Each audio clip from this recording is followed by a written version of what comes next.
Sophie, what are you doing? Oh, just fixing the FBLA board. What's FBLA? Let me tell you.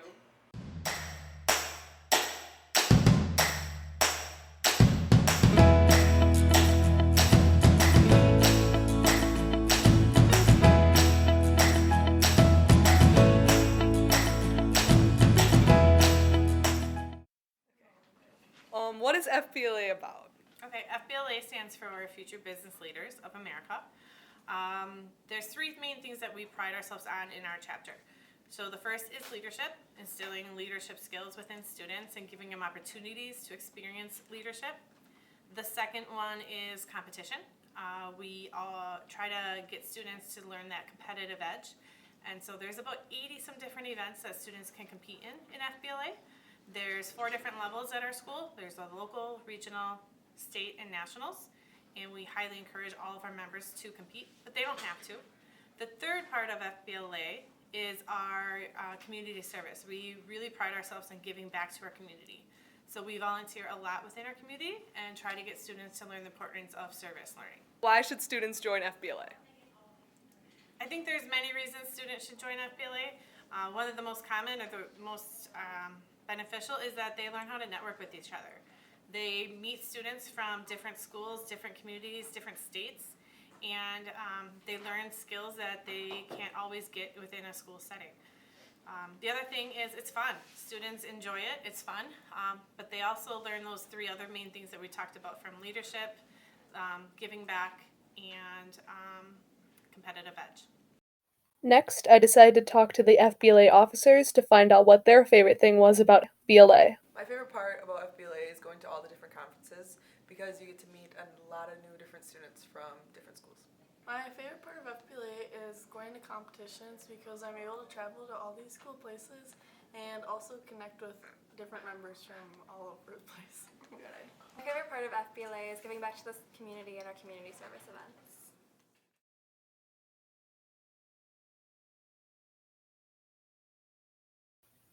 In this past weekend, there were plenty of community service events. The first event was the Taste of Oconto County on October 13th. FBLA members helped sell tickets, bucket raffles, and 50-50 raffles.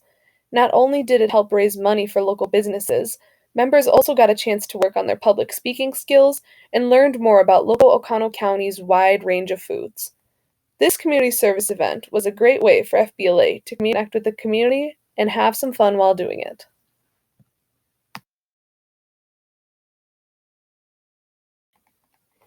Next up was Halloween safety on October 18th. FBLA officers visited Oconto Falls, Abrams, and St. Anthony's to tell elementary schoolers how to be safe on Halloween night. It was a great community service event, and officers got to wear their favorite costumes too. Now that you know a little bit more about FBLA, I hope you consider joining. It is a great way to get connected with your community. We would be excited to have you. Now, one final word from your FBLA officers. Say bye. Bye! I'm Kaylee. And I'm Garrett. Did you hear about all the new teachers in the building? Yes, I think we should go check them out, get to know them a little bit better. Let's go. Hello. My name is Garrett, and I'm here to interview Miss Omar. Hello. So, how long have you been teaching for? This is my 9th year as a teacher, and for 12 to 15 years I was a paraprofessional before that, so fairly new. Did you always want to be a teacher? No, I didn't always want to be a teacher. I came from a family of teachers and administrators and principals, and I swore I'd never be a teacher. And I ended up going to school for wellness and nutrition, so I have a degree in wellness nutrition, and then just 9 years ago, or 10 years ago, I went back to school and got my degree as a special education teacher. What brought you to Oconto Falls? Well, new opportunities, something different. Just there's so much more to offer here, I believe, and I know a few of the special ed teachers, so that made it more appealing as well. And just the population, and again, just the different things that would be available for the students to do. So. What do you like to do in your free time? Free time. I love to travel. Travel is my passion. and sports with my kids. We love going to the Badger games. We love going to Bucks games and Packer games. Just being really active with my family. We have a lot of fun. So. All right. Well, thank you for letting me interview you today, Miss Omar. Have a You're good day. welcome. This has been Garrett Gunderson reporting for Panther Productions. Now to you, Kaylee. Thanks, Garrett. I'll be interviewing another new teacher, Miss Palomas. What subjects or subject do you teach? I teach physical education and health class. How do you like Oconto Falls so far? So far, so good. People have been welcoming. Teachers are great to help out, give me an understanding of what I need to do and how to do it here, and the students have been good so far. How long have you been teaching? I've been teaching for 14 years. I taught 1 year in Pembine and 12 years in Gillett, and now 1 year here in Oconto Falls. Was it hard to get used to the different teaching environment? A little bit. I'm a creature of habit, so it took a little bit of time to kind of get used to how the bell system works, the block days, the normal days. Homecoming being so early kind of threw everything off a little bit for me as well, so it took a little time of adjusting, but so far so good. Thanks to Mr. Palomas for letting me interview him. This has been Kaylee reporting for Panther Productions. Hey, did you hear the band? Yeah, they sound good. Let's learn a little more about them. The OFHS band has over 60 kids in it. The band performed at the homecoming football game. Here's the first song they played.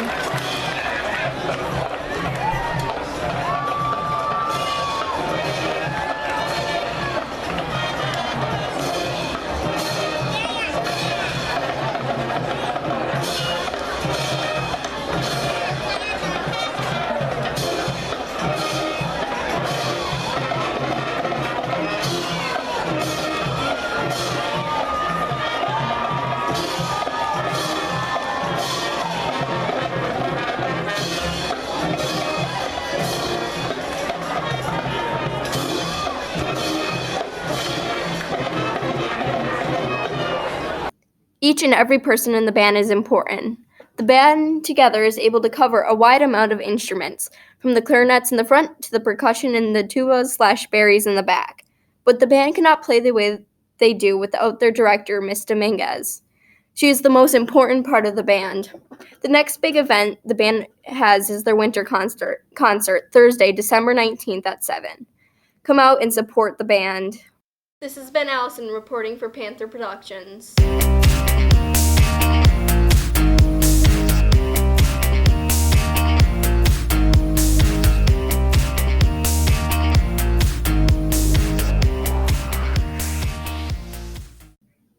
Hi, my name's Nathaniel Rash, and I'll be talking about the FFA program.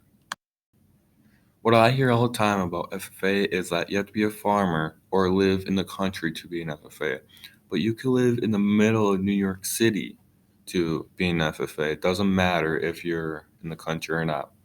The only person that could probably tell you the most about FFA is Oconto Falls advisor, Mr. Walter Taylor. What is FFA? Students ask me that question all the time, and back in the day, we were training students to be just farmers, but now when we look at today's career options, students that are in FFA are going the whole gamut of operations, from working in sales to working out in the field to actually working with animals, producing the food and processing the food that we eat, transport it, and also work in marketing. Today's FFA member is very diverse in the type of careers and passions that they have, and that's the neat part of our organization. How do you get started in FFA? Well, we just have a real simple form to fill out here at Oconto Falls High School, and you can grab that from my room or out on our bulletin board at any time. And it's only $20, and just think about the opportunities that lie for you to develop your leadership and career success within the FFA and agriculture education program. As you heard, FFA isn't just all about farming and being in the field. It's about all different type of things, like from career building all the way to even being in a field. It's just one of the most amazing things you could ever be in high school. When you go to college, and you say you're an FA, it shows that you have career building skills that you went through and you know how to train people. And remember, if you want to join, go down to the Agri Science room and you can pick a slip off from Mr. Taylor and fill that out, and you can join FFA just by that. I hope you learned something from this video, and I hope I see more people in FFA next year. Back to you, Panther News. All right, today we're going to talk about rays and angles and angle of measure. So when we talk about a ray, remember that a ray is a line that continues on forever in one. Have you ever used your phone in class while a lesson is being taught? Would you look at that? It's now time for ESA. Cell phones in class. Why? The problem with cell phones in class is 1, students are distracted. 2, teachers get distracted and stop class to tell the student to put the phone away. 3, grades go down and could be punished for not following rules.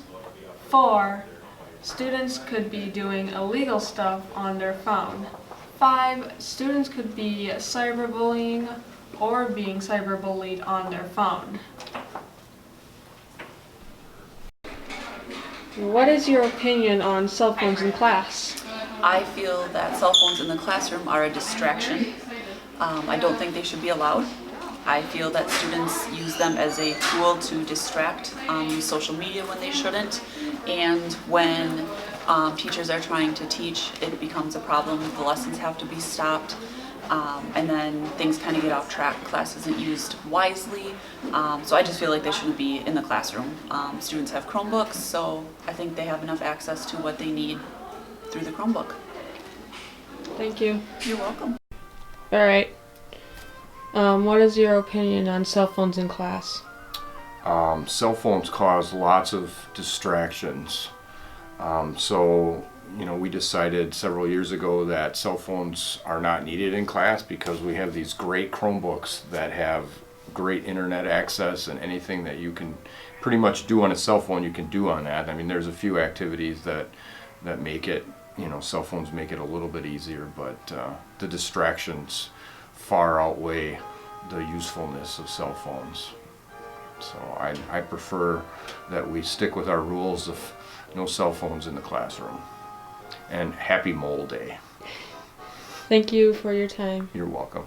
In conclusion, don't use cell phones in class. This is Jayla Filter reporting from Panther News. Did you see the news and how another person was in the hospital from vaping? No, I haven't read it yet. Yeah, it's right here. What is vaping anyways? I'll go find out. This is James reporting for Panther Productions on vaping.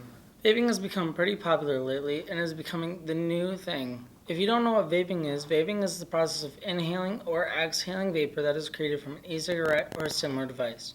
People sometimes use vaping as an alternative to cigarettes because it is thought to be less harmful. They also sometimes use it as a stress reliever. Vaping products usually contain nicotine, which is a highly addictive drug. They also contain toxic chemicals and cancer-causing substances. There are reports in 2016 that nicotine-containing vaping products triggered tissue damage and lung inflammation. There was also the first vaping-related death in Nebraska. That death brings the national death total for vaping to at least 15. Let's go find out what Mrs. Kuhn has to say about. Hi, I'm here with Mrs. Kuhn, and I was wondering, what are your thoughts on vaping? Well, vaping is a really big topic right now, right? Everybody wants to vape. Everybody is vaping. I'd guess maybe 75% of the people in the school are vaping. The biggest problem is that nobody really knows what the long-term effects of it are. Yeah. So when we think about our lungs, right? Our lungs are used for air. And when people are vaping, they're inhaling vapors, which is water, right? Yeah. So you're putting water into your lungs, you're putting chemicals into your lungs. I get why kids do it. And there's a lot of people that say, it's a stress reliever for them. Yeah. Kind of like anything. But when you're talking about nicotine, if it was just nicotine alone, there are side effects to that. But more importantly, we don't know what the long-term effects are on the chemicals that people are ingesting. So I think it's very popular, but it's very risky for kids, especially when kids start using dab pens or THC vapes, right?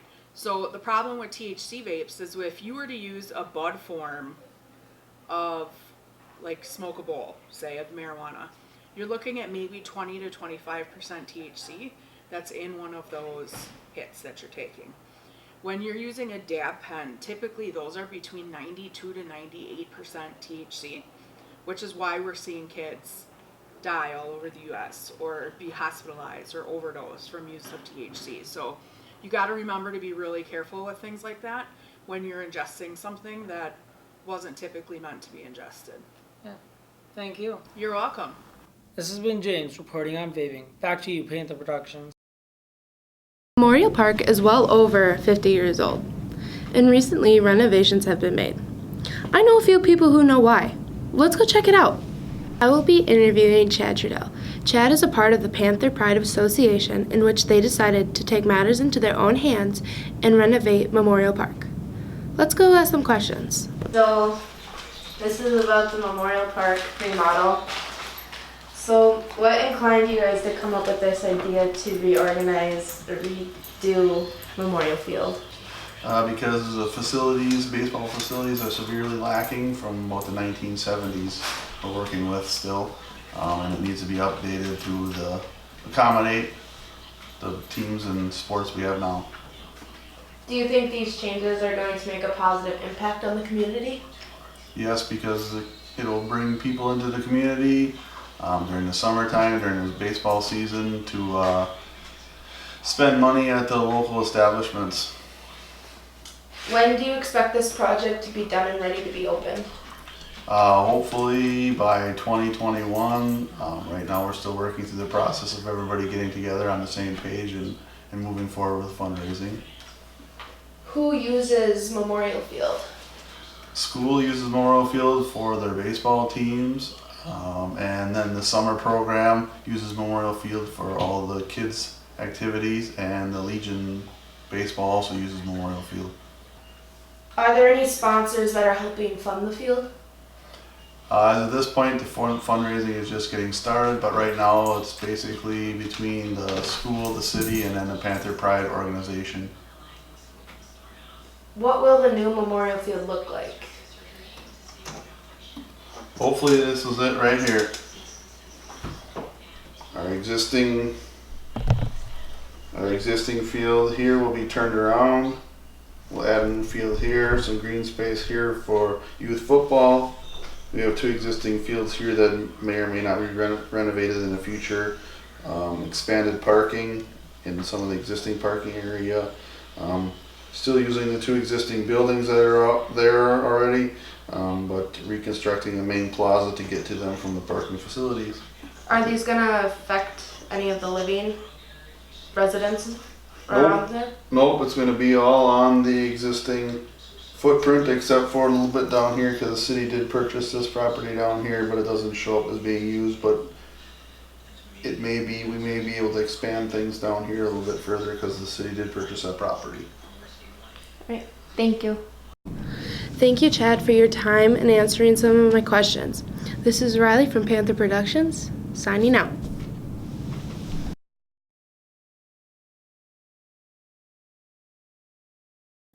The 30th annual Community Halloween Party was held on October 21st, 2019. This party entailed fun and interactive games for children from pre-K through 6th. Each game was run by a group of choir or band students from the high school. Admissions was only $3 and canned food was accepted for donations. To first prepare for the party, every group must come up with a game that is fun and easy for kids. Then they make posters for their game. The posters give the rules to the game and how many pieces of candy you can win. This is the Cantabile Choir making their posters. Those girls are working real hard and the posters look awesome. Check out some posters made by other choir members. They look great. The kids will definitely enjoy the games. Let's head to the party and see what's going on. Haley and Hunter are at the admissions table looking great in their costumes. Keith and Aiden were helping with collecting the donations. Let's hear what they have to say. How much food have you guys collected so far? Thank you. Well, we collected lots of food for the food pantry. Probably a couple hundred items already. Wow. Yeah, we collected lots of items and they're going to the food pantry. Oh yeah, we got about an hour and so left, so there's plenty of time to, I think all these milk crates will be full. Sounds good. We love giving back to the community. And that's what we're all about here at Oconto Falls High School in Wisconsin. After that great impression of a Wisconsinite, let's head into the gym and see what's going on. The party is in full swing. Everyone is dressed up in a costume and having a blast. The kids are enjoying the games too, and winning a ton of candy. How is your game going so far? Every year, this party gets better and better. There is more community involvement, and the high school students love doing it. I assume for most of the high school students, they enjoy bringing happiness to the kids that play their game. Hi, Bacon. How are you liking your game so far? Is it fun? Oh, it's very fun. You get to see a bunch of little kids. They're so adorable. Their costumes are so creative. And it's just such a fun experience all around. Awesome. Thanks.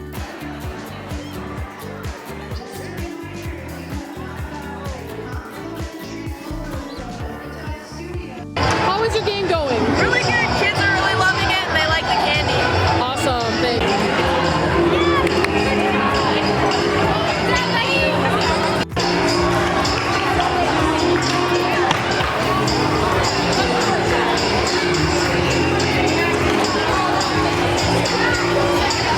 The parade of costumes happens every year. The children get to walk on the stage and show off their awesome costumes. How you doing? Connor! Right up there. Drop it. See how much you get.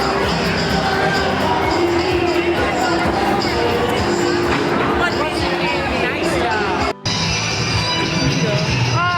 Today I've been pretty good. It's hard to keep up with all these children. They're so fast.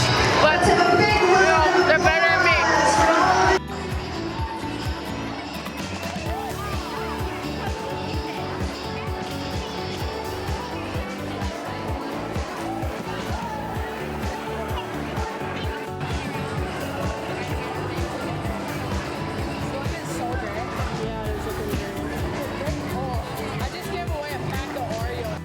Mortel Studios came to take pictures for the party.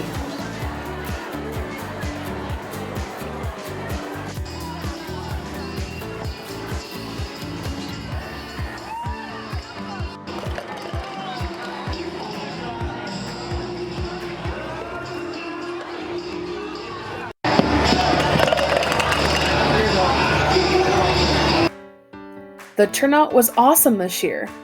There were over 30 games made by band and choir students for this party. Great job.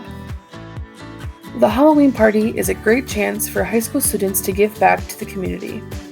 They take their time to create games and posters for the kids, and the kids sure do appreciate it. Hopefully one day, those kids are in the gym making games for the next generation and having just as much fun.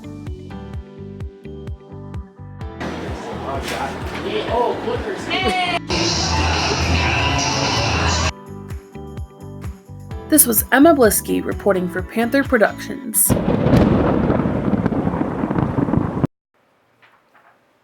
Abby, what are you looking at? Just looking at some old yearbooks. Are you gonna buy a yearbook this year? No, they've always been the same. Well, not this year. The yearbook staff is working hard on their pages. Let's see who's doing what. What pages are you doing in the yearbook this year? This year I have the homecoming and FBLA pages in the yearbook. I'm doing the choir pages, the senior pics, and the front page. Student life pages. I have the volleyball pages. This year, the yearbook staff is working to make this year's yearbook the best one yet. We want to make sure everyone is included, and we plan to try to get everyone in the yearbook a few times. The yearbook staff have been taking pictures all year to make sure that happens. Let's see what else is new. We have a theme this year that'll go throughout the whole yearbook. And it more corresponds to our school. We're getting rid of all the blank spaces, so there's going to be a lot more pictures, and it's consistent throughout the whole thing because we locked the colors in the fonts. This year we're changing up the design aspects of it, and I think it's going to be really cool. Like Emma said, the This year's yearbook is going to be super cool. Still not convinced? Let's hear why Emma thinks you need a yearbook. I think students should buy a yearbook because it's a great investment. It's only $50 right now, and the pictures will last a lifetime. Have you purchased your yearbook yet? Yearbooks are only $50, but the price will increase soon. And seniors, it is important to remember that the cost of your yearbook will not be included in your class fees. Okay, Abby, I'm convinced. How do I get a yearbook? You can get a yearbook by asking Miss Tate in room 412, or you can go to yearbookforever.com to get yours today. Back to you, Bowl.